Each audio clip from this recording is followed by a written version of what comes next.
एक आदमी अपने बैकयार्ड में खड़ा था। उसके पास टूटे हुए टीवीज पड़े थे, पुराने radios, CD players, copper wires थे और कुछ मैग्नेट्स और एक ऐसी मशीन जो रियलिटी को डिस्टॉर्ट कर रही थी। लेजर्स फायर अप हुए और एक मशीन ने एक छोटा सर्कुलर वोर्टेक्स क्रिएट किया, लगभग 8 इंच का। उसे समझ नहीं आया कि ये क्या है, डेंजरस है या नहीं। तो उसने एक मेटल स्क्रू उठाया और वोर्टेक्स में फेंक दिया। स्क्रू गायब, कंप्लीटली गॉन। और फिर कुछ सेकंड्स बाद कुछ गिरने की आवाज़ आई। वही स्क्रू बॉक्स से 2 फुट दूर रोल करता हुआ रुक गया। उसने सोचा शायद उसने टेलीपोर्टेशन डिवाइस इन्वेंट कर ली है, लेकिन असल में माइकल मैडमैन मार्कम ने टाइम मशीन इन्वेंट कर दी थी। दज्जाल का फितना भी एग्जैक्टली इसी टाइप की रियलिटी डिस्टॉर्शन फील करवाता है, क्योंकि दज्जाल का सबसे बड़ा हथियार है धोखा, रियलिटी का मैनिपुलेशन, टाइम का डिस्टॉर्शन और इल्यूजन। ऑथेंटिक हदीस के मुताबिक दज्जाल के दिन नॉर्मल नहीं होंगे। एक दिन 1 साल के बराबर, एक दिन 1 महीने के बराबर और एक दिन 1 हफ्ते के बराबर। और फिर उसके बाद से नॉर्मल डेज, ये टोटल 40 दिन कहे जाएंगे। एक ब्रोकन परसेप्शन ऑफ टाइम, या फिर कह सकते हैं स्पेस टाइम डिस्टॉर्शन। और शायद इसीलिए जब मॉडर्न इंसान टाइम मैनिपुलेशन के बारे में सुनता है तो दज्जाल का नरेशन और ज़्यादा सच होता हुआ दिखाई देता है। माइक मार्कम स्टैनबरी मिसूरी का था, एक एमेचर इन्वेंटर, कोई फॉर्मल साइंस ट्रेनिंग नहीं, लेकिन इलेक्ट्रॉनिक्स के साथ उसका बहुत पुराना रिश्ता था। उसका बैक पोर्च एक अप्लायंस ग्रेवयार्ड लगता था। पुराने टीवीज डिस्मेंटल होके पड़े थे, रेडियोस खुले हुए, सीडी प्लेयर्स टूटे हुए, कॉपर वायर हर तरफ, मैग्नेट्स बिखरे हुए।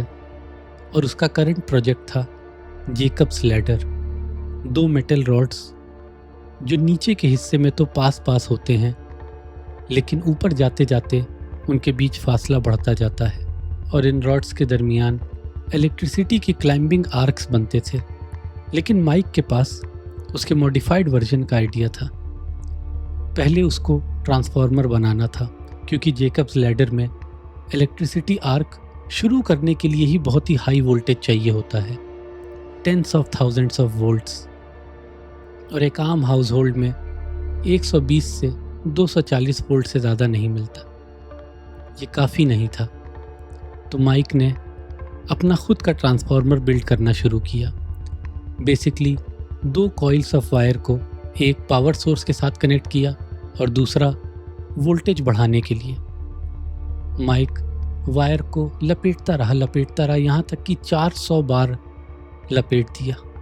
और इस तरह उसने 12 वोल्ट्स को 20,000 वोल्ट्स तक स्टेप अप कर दिया। वोल्टेज रॉड्स पर अप्लाई होता है, इलेक्ट्रिक प्रेशर एयर पार्टिकल्स को आयोनाइज करता था और सबसे नैरो पॉइंट से स्टार्ट होता।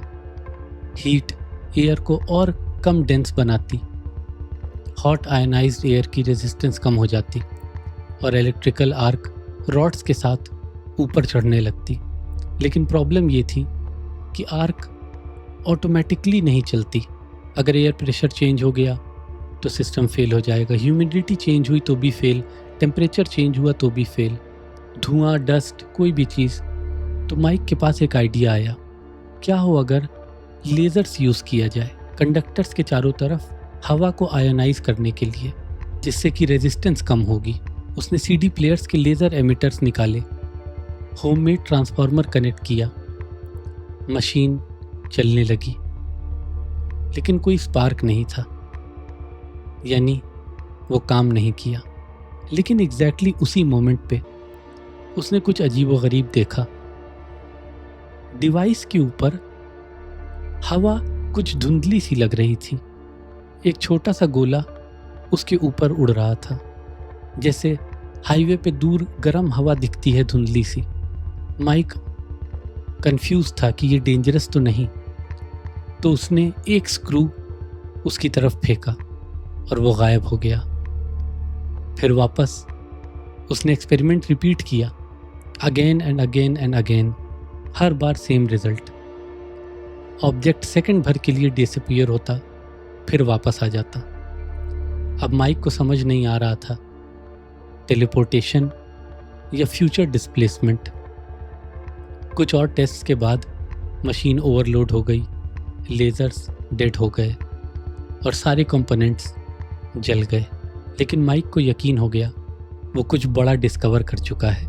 तो अब उसने तय किया कि वो मशीन को रीबिल्ड करेगा, 18 इंच के बजाय 8 फुट बड़ी, और उसके लिए बहुत ज़्यादा पावर चाहिए थी। माइक को इंडस्ट्रियल ट्रांसफॉर्मर्स चाहिए थे जो 50,000 वोल्ट्स या उससे ज़्यादा हैंडल कर सकें, जिन्हें आप कहते हैं पावर पोल ट्रांसफॉर्मर्स। लेकिन वो बहुत महंगे थे, 15 से 20,000 डॉलर्स। माइक अफोर्ड नहीं कर सकता था और उसे ऐसे एक नहीं कई चाहिए थे। तो उसने एक बुरा आइडिया सोचा। King city Mussoorie power company yard में 6 इंडस्ट्रियल ट्रांसफॉर्मर्स पड़े हुए थे। माइक ने दोस्तों को पिकअप ट्रक्स के साथ बुलाया, दिन दहाड़े सब स्टेशन में गया, ट्रांसफॉर्मर्स लोड किए और घर ले आया। कुछ हफ्तों बाद मशीन का नेक्स्ट वर्जन तैयार था। ट्रांसफॉर्मर्स डायरेक्टली ग्रिड से कनेक्टेड थे। नए लेजर्स, वायर हैंगर्स की जगह 4 फुट मेटल रॉड्स यूज़ करी गई। मशीन एक बीस्ट बन चुकी थी। माइक ने मशीन ऑन करी, एक ज़ोर से क्रैक की आवाज़ आई, स्पार्क हुआ, फिर अंधेरा। उसका पूरा घर ब्लैकआउट हो गया। फिर उसने बाहर देखा तो पूरे शहर की बिजली कट चुकी थी। मशीन से कुछ छेड़छाड़ करने के बाद वो स्टेबल हुई और वापस से वो वोर्टेक्स मशीन के ऊपर दिखने लगा। लेकिन इस बार वो वोर्टेक्स कुछ फीट बड़ा था। ऑब्जेक्ट्स उसके अंदर जा रहे थे लेकिन वापस निकल के नहीं आ रहे थे, जैसा कि स्क्रू के साथ हुआ था, कोई नहीं जानता कहाँ। एक दोपहर माइक के दोस्त आए, सब छोटी छोटी चीज़ें उस वोर्टेक्स में फेंक रहे थे। फिर किसी ने पूछा, व्हाट अबाउट समथिंग बिगर? उसके लिविंग रूम में रखा हुआ काउच पुश करते गए और वो काउच वोर्टेक्स में चला गया, गायब। लेकिन उसके साथ एक प्रॉब्लम थी, माइक की बिल्ली भी उसी काउच पर बैठी थी। सब उस खाली कमरे में खड़े वोर्टेक्स को देख रहे थे। तभी उसके दरवाजे पे दस्तक होती है। 8 डेप्यूटीज सर्च वारंट्स के साथ। पड़ोसियों ने अजीबोगरीब चीज़ें रिपोर्ट करी। पावर कंपनी ने मिसिंग ट्रांसफॉर्मर रिपोर्ट किए और सब वहाँ मिला और माइक जेल चला गया। ट्रांसफार्मर और पावर थेफ्ट के चार्जेस में 60 दिन की जेल, 5 साल प्रोबेशन। जेल में माइक मशीन को और एफिशिएंट बनाने का तरीका सोचता रहा, लेकिन उसकी लाइफ कोलैप्स हो गई। उसका घर चला गया, जॉब चली गई। लेकिन फिर स्टोरी मीडिया तक पहुंच गई। हेडलाइन आती है, Kansas City man tries to build time machine on porch. A Missouri worker set out to make a time machine on his back porch. The contraption he came up with was not completely off the mark, according to scientists. There are theoretical physicists working on those areas, and it's not total nonsense, according to the chairman at the physics department at the University of Missouri at Kansas City. The Stanberry police say the voltage that Markham had diverted into the contraption caused power interruptions in and around the northwest Missouri town of about 1300. Markham was arrested January 29th on a felony charge of stealing the transformers from a power generating station in King City. He pleaded guilty and last month was placed on 5 years probation. Police said the transformers had a capacity of 12 to 76,000 volts each, enough to easily cause electrocution or an explosion. Markham, who told police that he has 2 years of college-level electrical engineering, said he was building a time machine, but didn't have enough power for it. That's according to the Stanberry Police Chief Tom Hampton. और interesting बात ये थी कि scientist ने openly कहा ये पूरी तरह बकवास नहीं है, यानी कुछ इम्कानात हैं उसकी इस मशीन के सही होने और काम करने के। और फिर एक नाम आता है, Art Bell. Set out to find young Mr. Markham, and I found him. Nico, are you there? ये एक लेट नाइट रेडियो लेजेंड है जो paranormal activities, UFOs, time travel जैसी कहानियाँ कवर करते हैं। उन्होंने माइक का 1.5 घंटे का इंटरव्यू लिया और उस इंटरव्यू में लोगों को नहीं लगा कि माइक कोई पागल आदमी है। वो वोल्टेज टर्न्स, स्क्वायर वेव्स सब एक्सप्लेन कर रहा था। सबको समझ में आया कि इसे मालूम है ये क्या कर रहा है।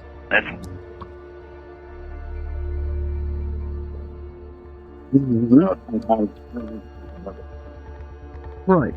This was I was using square wave where I could actually, it was easy, controlling the duty cycle is easy to control the voltage that way. Because you can't really find, it's hard to find variacs rated at megawatts. So Man, I'll tell you, if you were using square waves, I bet the ham operators heard you for miles.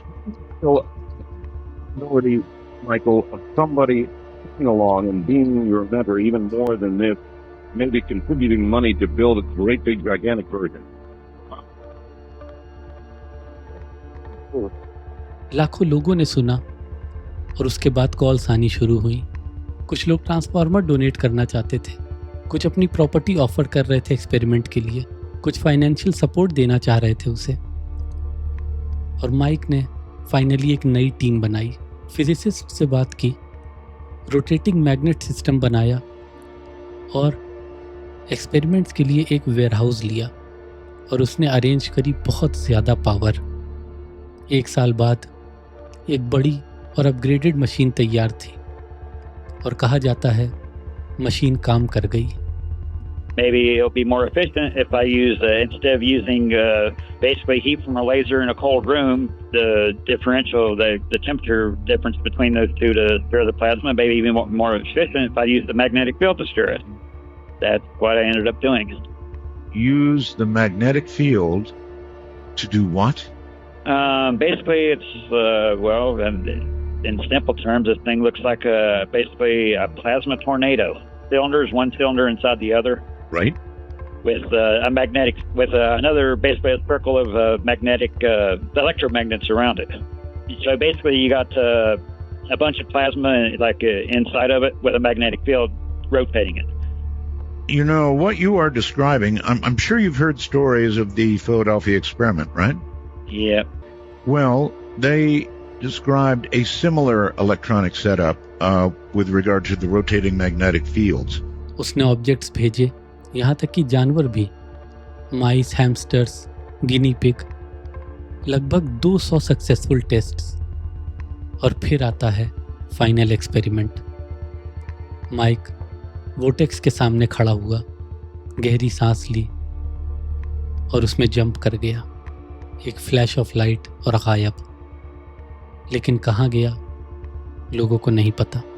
और बाद में वो बताता है कि वो 2 साल future में चला गया था, फेयरफील्ड ओहायो।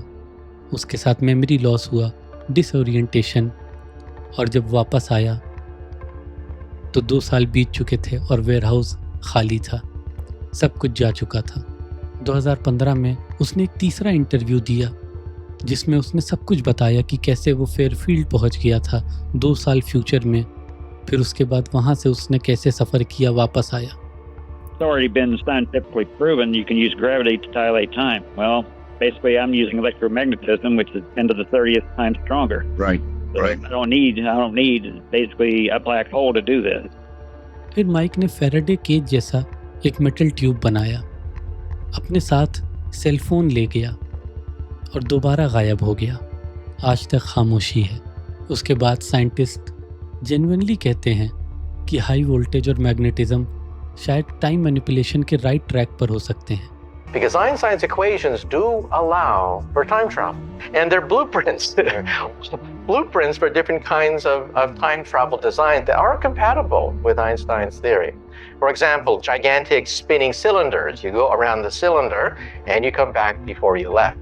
एग्जैक्टली यही दज्जाल और टाइम ट्रैवल थीम्स ओवरलैप करते हैं, क्योंकि दज्जाल का फितना भी डिस्टॉर्टेड परसेप्शन का फितना है। टाइम अबनॉर्मल होगा, रियलिटी कंफ्यूजिंग होगी, फॉल्स मिरेकल्स होंगे और इंसान कॉन्स्टेंटली यही सवाल करेगा, असल में सच्चाई क्या है। और अगर रियलिटी बेंड हो सकती है तो धोखा भी किसी भी हद तक जा सकता है।